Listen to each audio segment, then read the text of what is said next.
அழகிய தோட்டம். இந்த படத்தில் உள்ள பூமியை பார். அடடா, எவ்வளவு அழகாக இருக்கிறது! அதில் உள்ள பசும் புல்லையும் மரங்களையும் பூக்களையும் மிருகங்களையும் பார். யானை எது, சிங்கம் எது என்று உன்னால் காட்ட முடியுமா?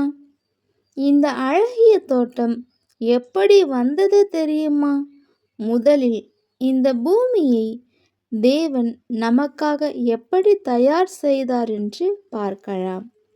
முதலாவதாக நிலத்தின் மீது பசும் புல்லை அவர் முளைக்க செய்தார். பிறகு எல்லா வகையான சிறிய செடிகளையும் புதர்களையும் மரங்களையும் உண்டாக்கினார். வளரும் இந்த செடி கொடியெல்லாம் பூமியை அழகுபடுத்துகின்றன. அது மட்டுமா, நல்ல ருசியான உணவுப் பொருட்களை கொடுக்கின்றனர். மேலே வானத்திலே சூரியனையும் நிலாவையும் நட்சத்திரங்களையும் உண்டாக்கினார். அடுத்ததாக நீரில் நீந்துவதற்கு மீன்களை உண்டாக்கினார். வானத்தில் பறப்பதற்கு பறவைகளை உண்டாக்கினார். நாய்களையும் பூனைகளையும் குதிரைகளையும் உண்டாக்கினார். ஆம், பெரிய மிருகங்களையும் சிறிய மிருகங்களையும் உண்டாக்கினார். உன் வீட்டுக்கு அருகில் என்ன மிருகங்கள் வாழ்கின்றன? இவற்றையெல்லாம் கடவுள் நமக்காக உண்டாக்கியதை நினைத்து நாம் சந்தோஷப்பட வேண்டும் தானே?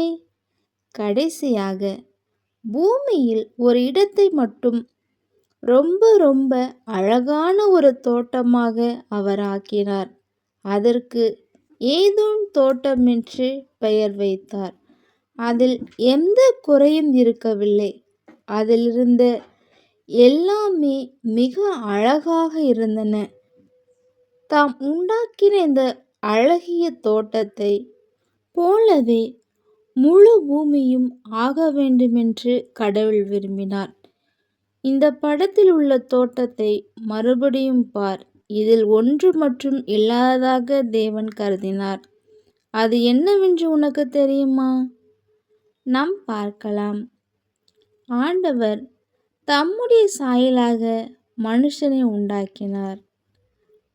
அந்த மனுஷனுக்கு ஆதாம் மற்றும் ஏவாள் என்று பெயரிட்டார்.